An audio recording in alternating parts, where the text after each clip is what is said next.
Assalamualaikum warahmatullahi wabarakatuh. Izin perkenalkan diri, nama saya Santi Nirmala Dewi dari kelas 4B dengan NIM 0101220139.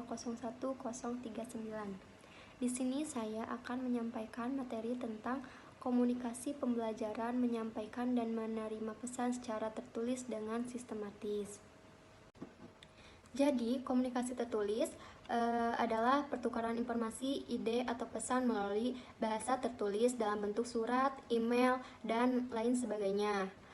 Di sini ada juga jenis komunikasi tertulis, yaitu informasional, yaitu jenis tulisan ini tentang memberikan informasi tentang topik tertentu. Yang kedua ada instruksional, yaitu jenis tulisan ini memberikan pembaca informasi dan arahan spesifik untuk melakukan suatu tugas. Yang ketiga ada transaksional, merupakan relevan dalam penulisan bisnis, di mana orang bertukar informasi untuk melakukan transaksi, pertukaran barang atau jasa, pemeliharaan hubungan bisnis, proposisi perdagangan, dan lain sebagainya. Yang keempat ada persuasif, yaitu tulisan persuasif bertujuan untuk meyakinkan orang akan satu hal atau melakukan suatu tindakan tertentu. Apakah akan membeli suatu produk, menyembuhkan uang, meyakinkan mereka bahwa suatu produk lebih baik, dan lain sebagainya. Yang kedua, selanjutnya ada langkah-langkah menyampaikan pesan secara tertulis dengan sistematis. Yang pertama ada menunjukkan tujuan komunikasi, yaitu sebelumnya mulai menulis, tentukan dengan jelas apa yang ingin Anda sampaikan dan kepada siapa pesan tersebut ditujukan. Yang kedua, merencanakan pesan, yaitu buatlah outline atau kerangka tulisan untuk memastikan pesan disampaikan secara terstruktur dan sistematis. Yang ketiga, menggunakan bahasa yang jelas dan tepat, bahasa yang sesuai dengan audiens yang tertuju. Yang keempat, memperhatikan tata bahasa dan ejaan. Pastikan tata bahasa dan ejaan memudahkan pemahaman. Selanjutnya, ada langkah-langkah menerima pesan secara tertulis dengan sistematis. Yang pertama itu membaca dengan teliti dulu. Bacalah pesan dengan cermat untuk memastikan pemahaman yang tepat terhadap isi pesan. Selanjutnya ada mengidentifikasi informasi utama, yaitu identifikasi pokok-pokok pikiran yang ingin disampaikan oleh pengirim pesan. Yang ketiga ada bertanya jika ada yang tidak jelas. Jadi jangan ragu untuk meminta klarifikasi jika ada bagian dari pesan yang kurang jelas. Yang keempat, merespon dengan sistematis, yaitu berikan respon secara terstruktur dan sesuai dengan isi pesan yang diterima. Selanjutnya, ada contoh komunikasi tertulis. Yang pertama itu ada surat.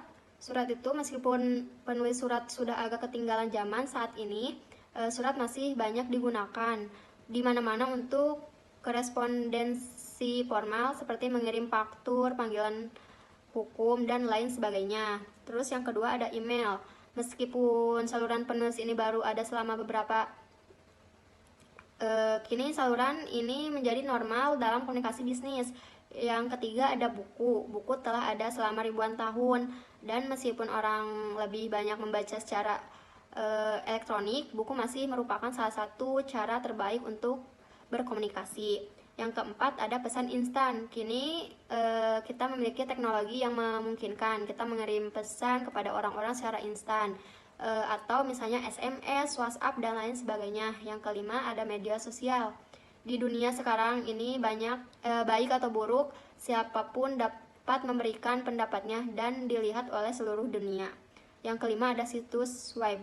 Orang-orang menulis blog, surat, kabar, dan situs web informatif lainnya untuk tujuan berbagi informasi dan komunikasi. Selanjutnya ada keuntungan komunikasi tertulis. Yang pertama, komunikasi dan pelestarian. Dokumen tertulis menyediakan catatan komunikasi permanen yang dapat disimpan, diambil, dan dirujuk kapan saja. Hal ini membantu menghindari kesalahpahaman dan konflik yang mungkin timbul dari komunikasi verbal. Selanjutnya, keuntungannya kejelasan dan akurasi.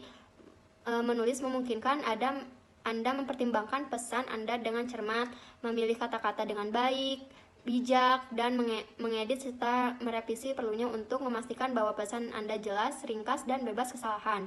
Yang ketiga, jangkauan lebih luas. Komunikasi tertulis dapat dengan mudah didistribusikan ke banyak seluruh dunia. Pesan Anda dapat menjangkau yang lebih luas daripada yang dapat Anda komunikasikan secara verbal. Yang keempat, mengikat secara hukum. Dokumen tertulis dapat digunakan sebagai bukti dalam proses hukum dan dapat menjadi perjanjian yang mengikat secara hukum antar pihak.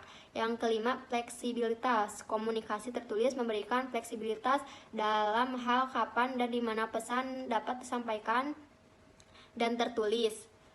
Selanjutnya, ada juga kerugian komunikasi tertulis. Yang pertama, menulis dokumen yang sempurna memerlukan waktu lebih lama dibandingkan menyampaikan pesan secara lantang, sehingga dapat memperlambat komunikasi.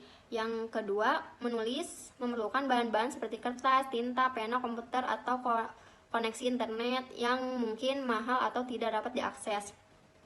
Yang ketiga, setelah sesuatu ditulis dan dipublikasikan, sulit untuk diubah yang dapat menyebabkan kesalahpahaman atau masalah hukum.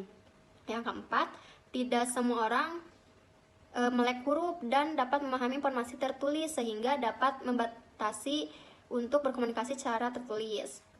Jadi kesimpulannya yaitu kemampuan untuk menyampaikan dan menerima pesan secara tertulis dengan sistematis merupakan keterampilan yang sangat berharga dalam berbagai konteks kehidupan. Dengan mengikuti langkah-langkah yang disebutkan di atas, kita dapat meningkatkan efektivitas komunikasi tertulis dengan memastikan pesan yang disampaikan dapat dipahami dengan jelas oleh penerima. Komunikasi tertulis yang sistematis memainkan peran penting dalam membangun hubungan yang kuat, memfasilitasi kolaborasi yang efektif, dan menciptakan pemahaman yang mendalam di antara individu-individu. Jadi sekian materi yang bisa saya sampaikan. Selebihnya mohon maaf. Wassalamualaikum warahmatullahi wabarakatuh.